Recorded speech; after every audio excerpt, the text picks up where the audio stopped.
بات کہ جب احسان کرتا آدمی پہلا نتیجہ یہ ہوتا ہے کہ احسان کرنے والے کی محبت دل میں پیدا ہو، دل خود بخود پیار کرے اس کو اچھا جانتا۔ اور اسی لیے جب ہارون رشید نے کہا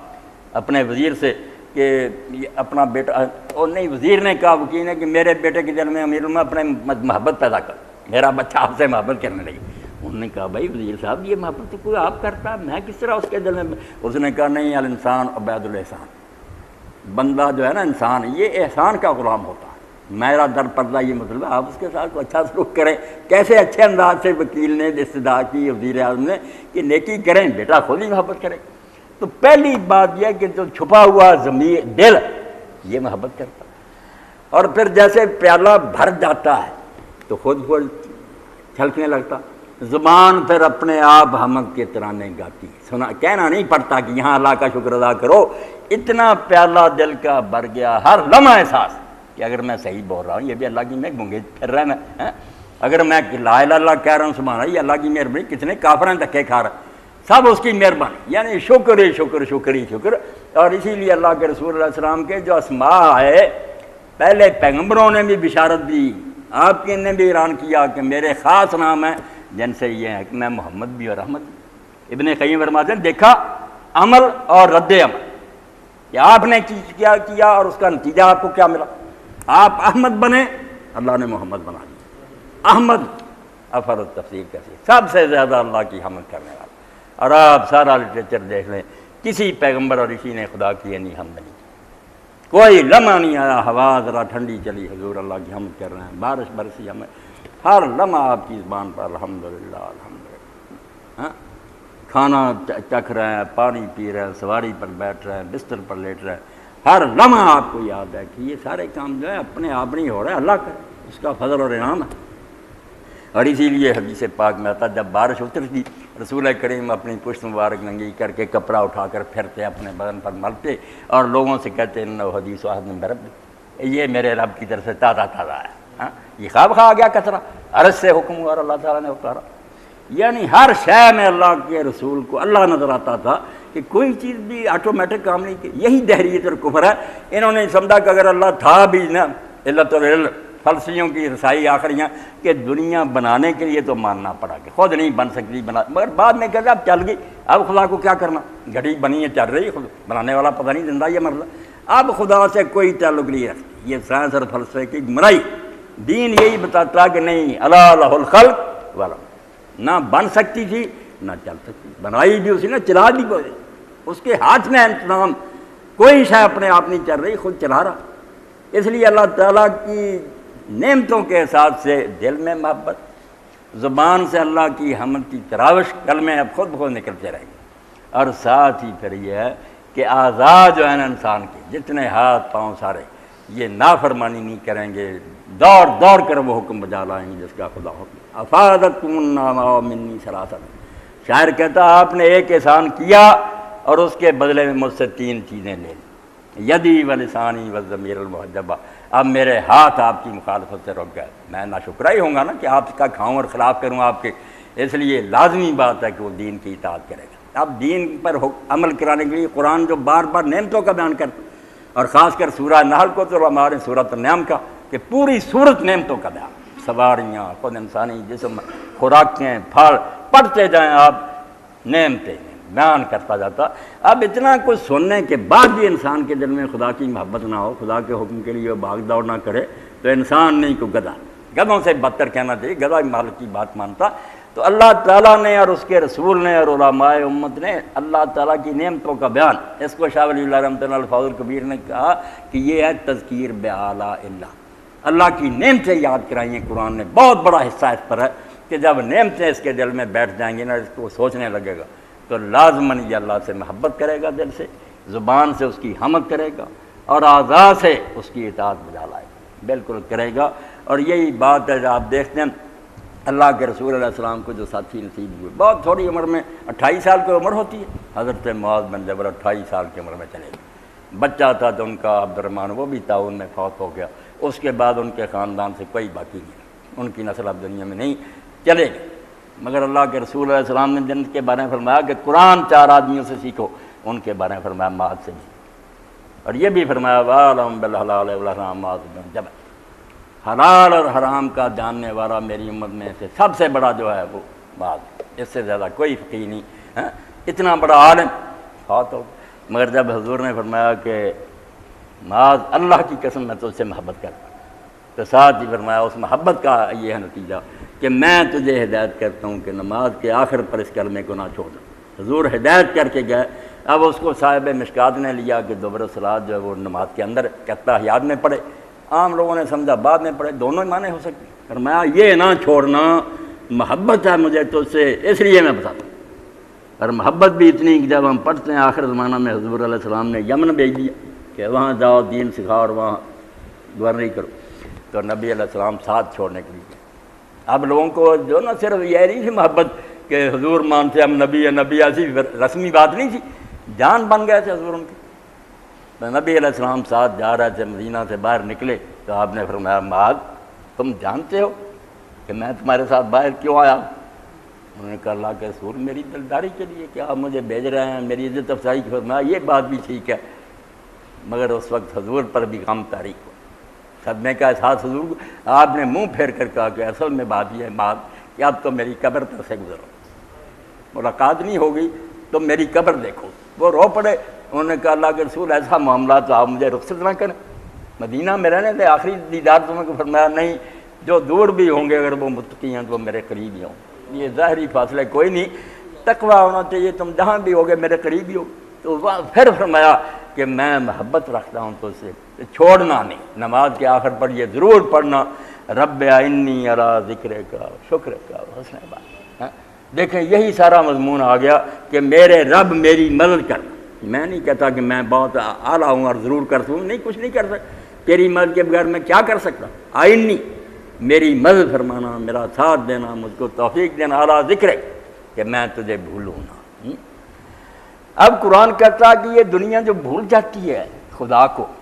پڑھے لکھے تو خدا کو بھولتے ہیں، نسوا اللہ فانساہم انفسہم، یہ اللہ کو بھول جاتے ہیں، نتیجہ یہ ہوتا کہ اپنی خبری لے جاتے۔ اللہ کہتا اپنے آپ کو بھول جاتے ہیں۔ اللہ کیا؟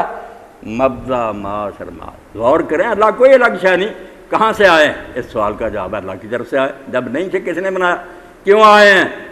زندگی کا مقصد وہ بتاتا، وہی آئی، کدھر جائیں گے، ماد کیا، لوٹ کر کہاں جانا۔ اپنے آغاز اور انجام کو صحیح جاننے کا نام ہی اللہ کی پہچان ہے۔ یہ پتہ اللہ جب یہ بول جاتا آدمی خبر ہی کوئی نہیں، سب کچھ کرتا ہے، حکیم صاحب فرما رہے تھے چاند پر جاتا، سب کچھ باقی ہوتا، مگر اپنی خبر ہی نہیں ہوتی کہ کیوں آئے ہیں، کدھر جائیں۔ حالانکہ دانا نے بالکل صحیح بات کہی کہ یہ بیالوجی والے سبق شروع کر دیتے ہیں کہ جرثومہ کیسے پیدا ہو گیا۔ خرد مندوں سے کیا پوچھوں کہ میری ابتدا کیا ہے، کہ میں اس فکر میں رہتا ہوں میری انتہا کیا۔ جو سوچنے کی بات پیدا تم ہوگا جس طرح بھی ہو، جانا کدھر، اب کیا بنے گا، ختم ہو جاؤ گے یا بعد میں کچھ دنیا، یہ علم نہیں۔ تو ذکر فرمایا اللہ میری مدد کرے نہ کہ میں بھولوں نہ، ہر حال میں تجھے یاد رکھوں۔ اسی لیے اللہ تعالیٰ قرآن میں کہتا ہے کہ جو مومن ہے اس کے لیے ذکر کوئی مخصوص وقت ہے، ہر عبادت کا کوئی وقت ہے اس کے لیے۔ یذکرون اللہ قیاما وقعودا وعلی جنوب، کھڑے بیٹھے لیٹے ہر وقت انہیں یاد رہتا، زبان ہلے نہ ہلے، زبان کا ذکر بھی مدد دیتا، مگر دل میں سے ان کی یاد رہتی نا کہ میرا ایک مالک ہے، اس نے بھیجا ہے، میں نے اس کو حساب دینا۔ اور یہی ذکر ہے جس کے بارے میں امام جعفر صادق رحمۃ اللہ نے فرمایا کہ اللہ نے اپنے بندوں پر سب سے بڑا فرض جو عائد کیا نا وہ ہے ذکر، اور ساتھ ہی کہا ذکر سے میری مراد سبحان اللہ والحمد للہ ولا الہ الا اللہ واللہ اکبر پڑھنا نہیں ہے، اگرچہ یہ بھی ہے کہ ذکر میں ہی شامل ہے، مگر میں نے جو کہا فرض کیا وہ یہ نہیں ہے، وہ ہے حلال و حرام کے وقت اللہ کو یاد رکھیں کہ آپ بیٹھے ہیں، معاملہ آیا، آپ غلط بھی کر سکتے ہیں نا، گاہک نہیں جانتا آپ اس کو بیچارے کو لوٹ سکتے ہیں، مگر آپ کو اللہ یاد ہے کہ اللہ تو دیکھ رہا ہے، آپ نہیں وہ حرام کام کریں۔ جس کا حکم ملا فرماتا اللہ کا حکم ہے بھاگ کر کے، فرمایا امر کے وقت اور نہیں کے وقت اس کا دھیان رکھنا، یہ اللہ کی یاد ہے جو ہر لمحہ ہونی چاہیے۔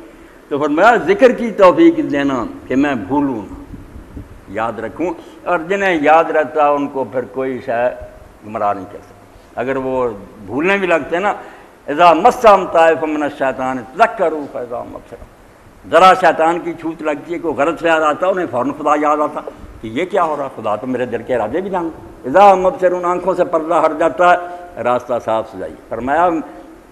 چھوڑنا نہیں معاذ اس کو، میرے رب مجھے اپنی یاد کی توفیق دینا کہ میں تجھے بھولوں نہ، اور ساتھ یہ کہ شکر ہے، تیرا شکر ادا کرتا ہوں جو نعمتیں دی ہیں اس پر تیرا احسان مند رہوں، محبت کروں، زبان سے شکریہ ادا کروں، اور اس نعمت کو اسی طرح استعمال کروں جس کے لیے اللہ نے دیا۔ اسی لیے حضرت معاویہ رضی اللہ عنہ نے کہا حضرت عائشہ رضی اللہ تعالیٰ عنہ کو کوئی مختصر سی نصیحت کریں، انہوں نے کہا معاویہ سب سے مختصر نصیحت یہ ہے کہ جو اللہ نے شاید دی ہے نا اس کو اللہ کے خلاف ہی استعمال نہ کرنا، کہ اللہ کی دی ہوئی زبان ہے اس کے الٹے سے گالیاں بکے اور غیبت کرے، کفر کی باتیں کرے، ہاتھ دیے نیکی کریں اس سے بدماشیاں کرے، اللہ کا دیا ہوا ہتھیار ہی اس کے دشمن کے لیے استعمال کرے شیطان، اس سے بڑا جرم کیا ہو سکتا؟ یہ نہ کہ شکر، اور ساتھ فرمایا وہ حسن عبادت کا، اس سے خود بہت پیدا ہو جاتا۔ جب ذکر پیدا ہو گیا، شکر ہو گیا، تو حسن عبادت کیوں نہیں ہوگا؟ بہتر سے بہتر عبادت سر انجام دے گا۔ یہ عبادتیں جو دین میں عبادتیں کہ نماز روزے بھی اعلیٰ سے اعلیٰ، وہ ایسے لوگوں کی طرح ہوگا جیسے حضرت عروہ ابن زبیر کا ہم پڑھتے ہیں کہ حرم شریف میں نماز پڑھتے وہ تو پرندے آ کر بیٹھ جاتے، کبوتر بیٹھ جاتے، سمجھتے یہ کچھ ہم ہے، ہلتے چلتے نہیں، بہت اللہ کے سامنے ایسے جیسے بے جان حسن عبادت، ایسے عبادت سر انجام دوں بہتر سے بہتر۔ یہ حضرت معاذ بن جبل رضی اللہ عنہ کو آپ نے سکھائی کہ یہ چھوڑنی نہیں نماز کے بعد، رب انی علی ذکر کا و شکر کا و حسن عبادت۔ اب سارا فساد یہ ہے کہ سب کچھ ہے، ڈگریاں ہیں، سندیں مل رہی ہیں، نہ ذکر ہے، نہ شکر ہے، نہ حسن عبادت۔ جو مقصد تھا سارے علم کا اور حکمت کا کہ دانائی سے تو یہ چیزیں سیکھنی چاہیے، اگر یہ حاصل نہیں ہوئیں یہ سارا کاروبار بیکار اور وقت کا ضیاع ہے۔ تو اللہ توفیق دے، یہ دولت ملتی ہے قرآن سے، یہ والقرآن الحکیم، یہ حکمت کا خزانہ۔ رسول اللہ کو اللہ نے حکمت عطا فرمائی، قرآن کے برابر کی شاید سنت، اس میں موتیوں کی لڑیاں، اور نیک لوگ جو عارف اور علماء امت ہیں ان کی کتابیں بھی پڑھیں تو بس بھری ہوئی ہیں ایسی چیزوں سے، آدمی کا دل سرشار ہو جاتا، بالکل ایسا پودا جو دریا کے کنارے ہوگا ہوا کبھی وہ نہیں مرجھاتا ہی نہیں، سدا بہار رہتا، خوشیاں خوشیاں۔ آخری بات کے نعمتوں کا حق ادا کرنے والے لوگ حضرت خواجہ نظام الدین اولیاء رحمۃ اللہ علیہ کے حالات میں لکھتے ہیں، ابو الحسن رحمۃ اللہ علیہ کہ کسی دن گھر میں پھاکا ہوتا تو اماں جی نے کہہ دینا نظام الدین امروز مہمان خدا سے، یہ محاورہ تھا کہ آج ہم خدا کے مہمان، کوئی شے نہیں، خدا کے مہمان۔ تو کئی دن جب لگاتار ملتا تو حضرت پھر فرما دیتے اماں جی خدا سے دعا کریں کہ ہم اللہ کے مہمان، ہم کھا پی کر نہیں اللہ کا شکر ادا کرتے۔ وہ لوگ یہ سمجھتے کہ کسی دن ملے پھر بھی شکر کریں، اور نہ ملے پھر بھی سوچیں کہ کتنی مخلوق محروم ہے، وہ انہیں نہیں مل رہا، ہم تو اس سے بہتر حال۔ اور روزے کے بارے میں آپ قرآن مجید پڑھے، روزے کے جہاں احکام وہاں ایک بات آئی وَلَعَلَّكُمْ تَشْكُرُونَ، کہ یہ جو فاقہ دلاتے ہیں تمہیں، اس میں بھی ایک مقصد یہ کہ تم میں شکر گزاری کا جذبہ، 4 پیر 8 پیر نہ ملے کھانا پانی، تمہیں شام کو پتہ چلے کہ جن غریبوں کے چولہے بند ہیں نا وہ نہیں جلتے، وہ ان کا کیا حال، جن کے بچے ترستے ہیں روٹی نہیں مل رہی، کس حال میں ان کا گزر رہا ہے، تمہیں احساس ہو۔ اور اسی لیے اللہ کے رسول علیہ السلام ہر وقت خیرات کرتے تھے، مگر رمضان شریف میں آپ کی خیرات کر رہی ہے المرسل، ایسے تھے جیسے زور کی آندھی چل رہی، لٹاتے تھے، پتہ چل جاتا کہ غریبی کیا ہے اور فاقہ کیا ہے۔ اس لیے یہ سب کچھ ہوتے ہوئے بھی یہ چیزیں پیدا نہ ہوں تو پھر دین کا قصور نہیں، کہنا وہی پڑے گا نماز و روزہ و قربانی و حج، یہ سب باقی ہیں تو باقی نہیں، مسلمان وہ نہیں رہا، چیزیں تو وہی ہے۔ اللہ توفیق دے۔ اللہم صلی علی سیدنا مولانا محمد وعلی آلہ وصحبہ بارک وسلم۔ اللہم اغفر للمؤمنین والمؤمنات والمسلمین والمسلمات الاحیاء منهم والاموات، اللہم انصر الاسلام والمسلمین واخذل الکفرۃ والمشرکین، ربنا افرغ علینا صبرا وثبت اقدامنا وانصرنا علی القوم الکافرین، ربنا آتنا من لدنک رحمۃ وہیئ لنا من امرنا رشدا، اذهب الباس رب الناس واشف انت الشافی لا شفاء الا شفاؤک شفاء لا یغادر سقما، وصلی اللہ تعالی علی خیر خلقہ محمد وآلہ وصحبہ اجمعین، آمین یا رب العالمین۔